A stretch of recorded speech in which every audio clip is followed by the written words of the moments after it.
If the formula looks like polynomials and square roots, you want to compare it to a p-series. Look in the numerator, find the largest exponent under or outside of a root, but you've got to bring in the root with it. So under that root, the largest thing is n cubed.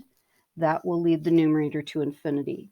The denominator will be led to infinity by the n cubed. Simplify this, and that will be what you need to use for your p-series. So first of all, rewrite the fractional exponent. Then remember that you need to do subtraction with the exponents. And you finally get that you have something that will compare to a p-series where p is 3/2, which is greater than 1, so it's converge. I think the limit comparison test is the easiest to work with. So before I get going, I need to state, this is just my side work. What I need to state is what I'm comparing to. I'm comparing to 1 over n to the 3/2 power, which is a converging p-series.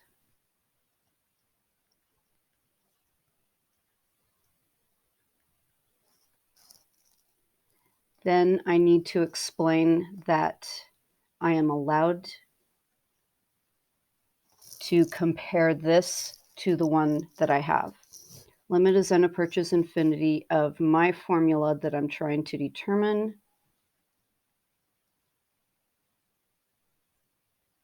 divided by the formula that I chose to compare to. And this is going to create a 1-to-1 ratio with the way that I got it set up. That is not 0, and it's not infinity. It is a positive finite number. So they both converge or they both diverge. Thus, I am using the limit comparison test, and I'm using p-series to come to the conclusion that it is converge. For number 16, I need to compare this to a harmonic series. And I can either take the 8 with it or not take the 8 with it. I can compare it to the harmonic series.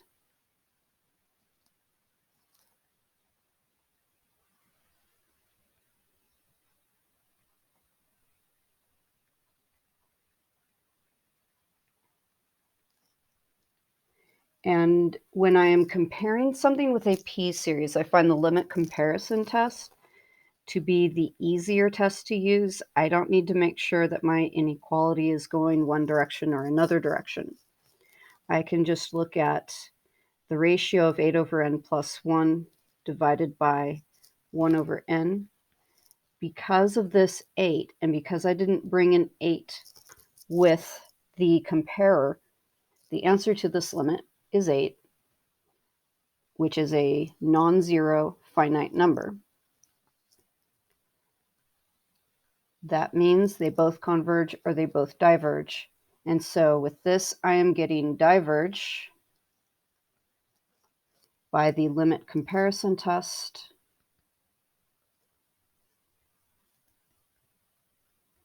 and p-series.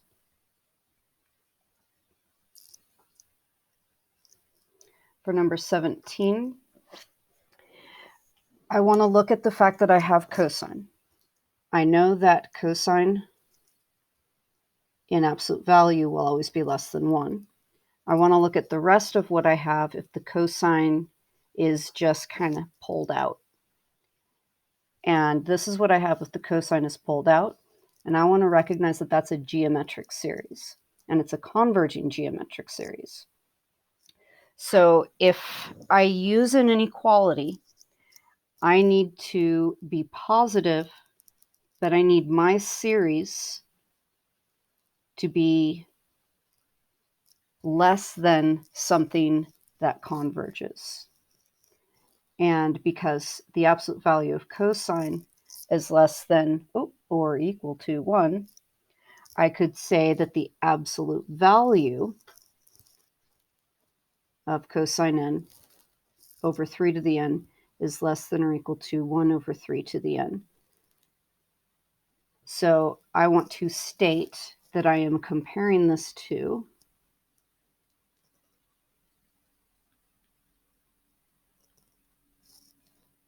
this formula, which is a converging geometric series. I know it's converging because my r is 1/3.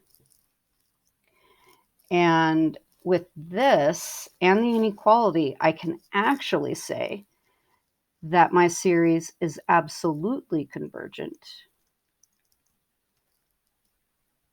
And if a series is absolutely convergent, then it is itself convergent with the absolute value signs off. So I can say converge, and the tests used are the direct comparison test and geometric series test.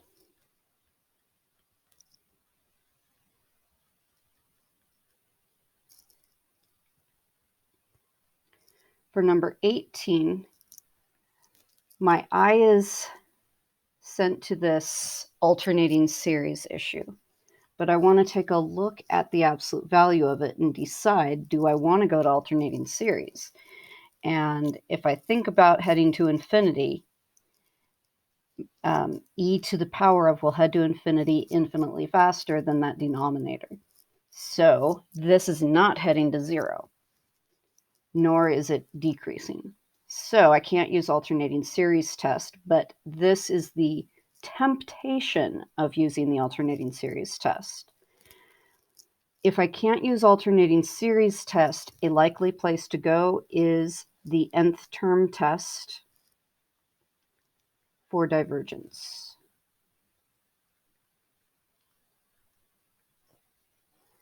And with that, I'm looking at the limit as n approaches infinity of everything as it is, including that -1. And this is a limit that I know does not exist. And it does not exist because it's oscillating toward positive and negative infinity, which does not exist. That's all you need to be able to say diverge by nth term test for divergence.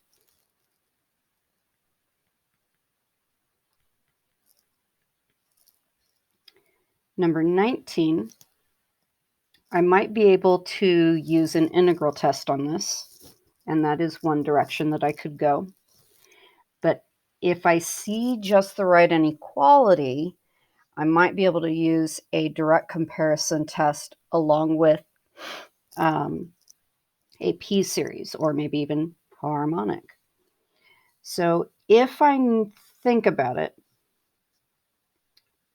I know that 1 over n as a formula will give me a diverging infinite series.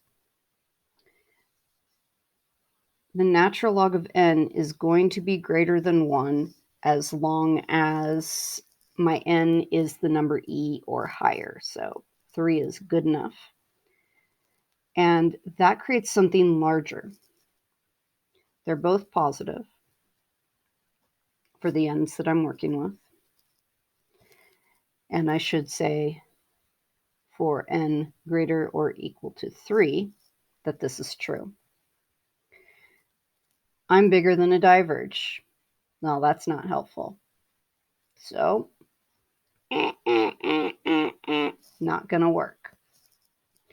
And what is most likely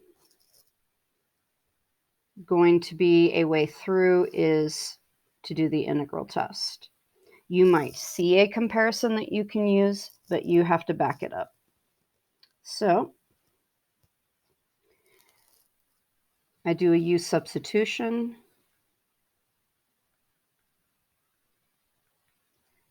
And I'm actually going to go to an indefinite integral while I do that u substitution. And this turns into 1 over x dx is replaced with du, and all I have then is just a u sitting around in the numerator. I integrate, I get u squared over 2, and I put the u back in, and that means I have natural log of x squared over 2. Now, when I go back to the integral and look at the improper integral,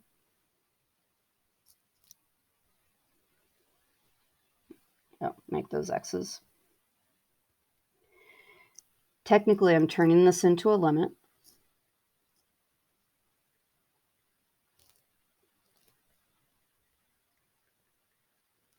Then after solving the integral, I come up with this formula. And while there may be a plus c, I'm putting this back into a definite integral.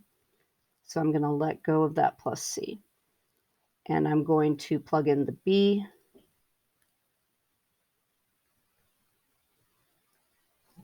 Minus, and then I'm going to plug in the 2.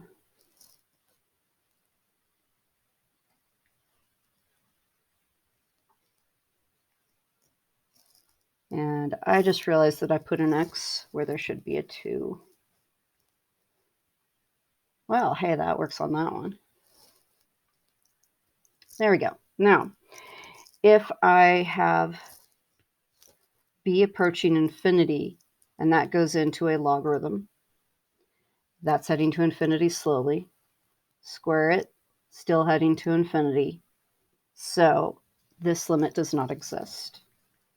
Because this limit does not exist, oh, I see why I wrote that. Because that, never mind. Because this limit does not exist, the improper integral is divergent, and that means that my sigma is divergent. And either my computer froze or my pen froze. There we go. So diverge integral test was the only thing needed to determine that. Next. Sometimes you forget about it, but this is approaching 1/2. And the temptation is to say, oh, there's the sum. But realize that's just the answer to the limit as n approaches infinity. And what that actually means is when n gets really large, I'm adding something that's very close to 1/2 forever. So I'm adding 1/2 forever. I'm heading to infinity. The nth term test for divergence says this diverges. If this is not 0, diverge.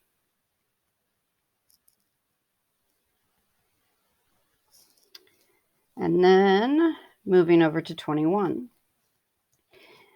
If I take out addition, subtraction issues and focus on everything else, I should notice that what I have is a geometric series.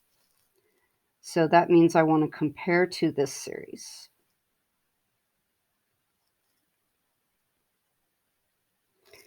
And then let's see if the inequality works out. If not, I have to do limit comparison. So this is my series. When I subtract 1 to the denominator, I make the denominator smaller, which makes the fraction bigger. So that shows that my series is bigger than a convergent series. That's not helpful. So I am going to turn around and throw out the limit comparison test. Limit as n approaches infinity of my series divided by the comparison series. And I set this up to become a 1-to-1 ratio. Because this answer is not 0 and not infinity, then both converge or both diverge. So I do need to take note that this is a converging geometric series with r being equal to 3/5. Converge by limit comparison and geometric series.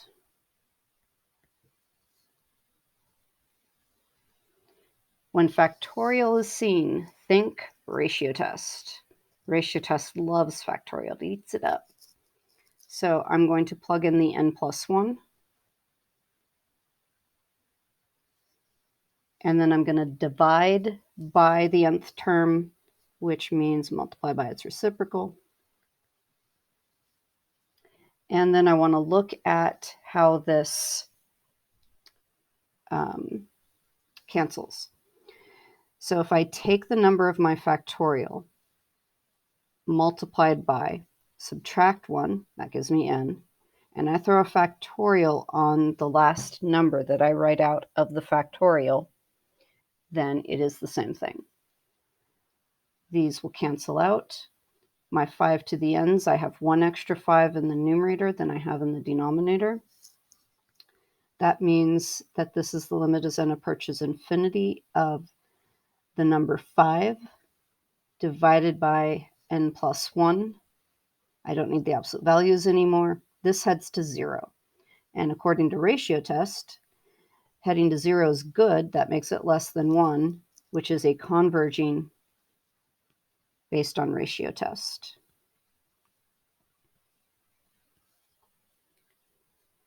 Then for this next one, I do notice this is an alternating series.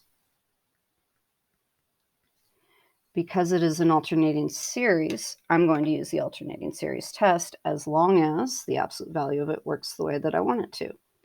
So I'm taking just the term, not the full sigma of the absolute value, just the absolute value of the formula itself. And I need to make sure that that is heading to 0.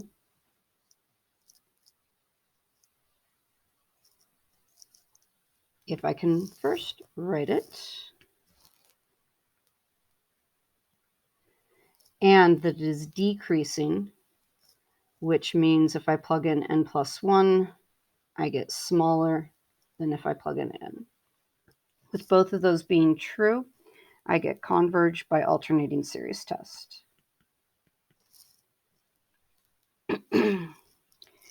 And that is the end of those problems.